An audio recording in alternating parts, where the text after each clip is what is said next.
Magandang araw, CCF family. Welcome to Sunday Fast Track, where we ask real-life questions and we give you biblical truths. Ako po si Patrick Estacio mula sa Big Singles Ministry at kasama po natin ang ating speaker na si Pastor Bong Saki upang sagutin ang ating mga katanungan. Maraming salamat, Pastor Bong, sa iyong mensahe. Kamusta po kayo? Buti naman sa biyaya ng Diyos. Okay, praise God po, Pastor Bong, sa inyong message. At ito po ang aming unang katanungan, Pastor Bong.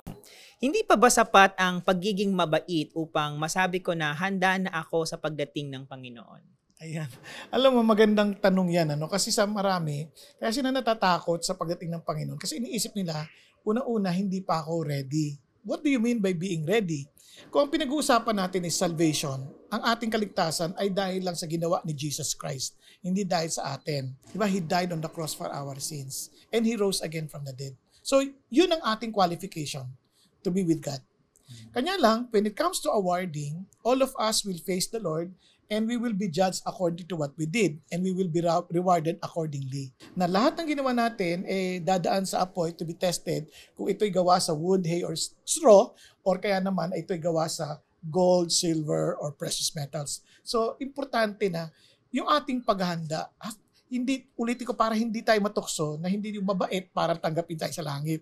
Kundi matanggap natin na tayong lahat ay makasalanan at si Jesus lamang ang ating tagapagligtas. But again, when it comes naman to rewarding, ang isip natin is it is our ambition not to please the Lord in everything that we do. Upang pagdating ng araw, marinig natin mula sa Panginoon Diyos, well done, good and faithful servant, enter into my rest. Alright, maraming salamat, Pastor Bong. At nabanggit niyo po, Pastor Bong, yung word na test. Natutunan po namin ngayon, Pastor Bong, sa ating ikalawang katanungan na ang mga nakikristo ay patuloy na matitest o kakaharap ng pagsubok. Ano po ang maipapayo ninyo sa mga taong kasalukuyang natitest ang pananampalataya kay Kristo o natitempt mag-compromise sa panahon na ito? Ayan.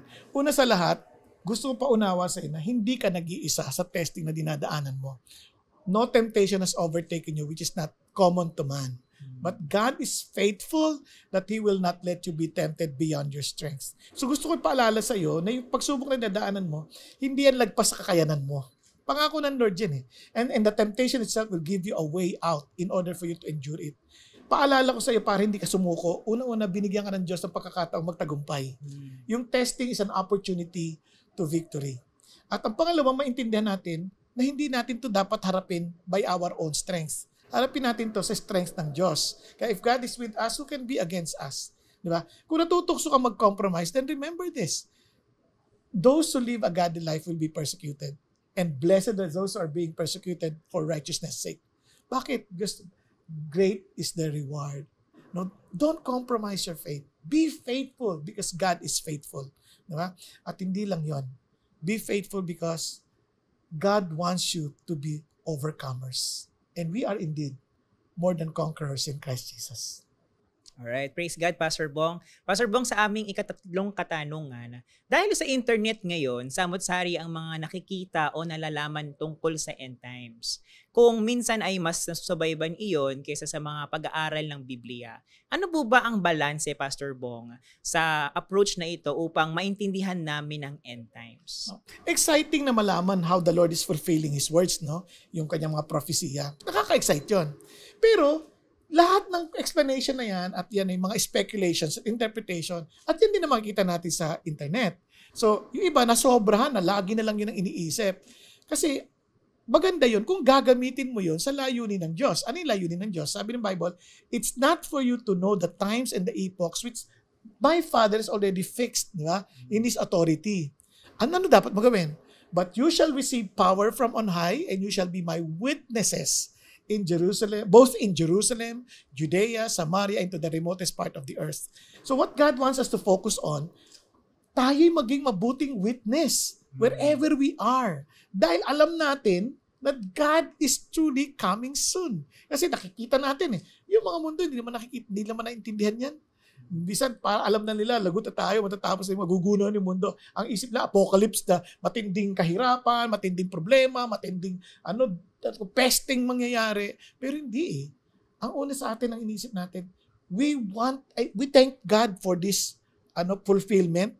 so that we can bring more people to Jesus Christ, where we can have talagang reliable na mga arguments na magsasabing totoo ang Diyos. Eto, ayan.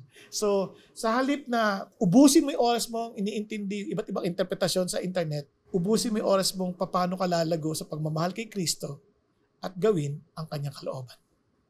Maraming salamat, Pastor Bong, sa pagsagot ng aming mga katanungan. Pero bago po tayo magtapos, ang Intentional Discipleship Conference or IDC ay magaganap muli this coming January 23 to 25, 2025. Ang tema po natin ngayong taon ay Love and Truth Inseparable. At marami po kaming inihandang exciting plenary speakers and workshops para po sa inyo. Ang main hall tickets ay sold out na, pero wag po kayong mabahala. Meron po kayong pagkakataon na makakuha ng overflow tickets. Visit the idc.org.ph and that is for CCF Sunday Fast Track. God bless everyone!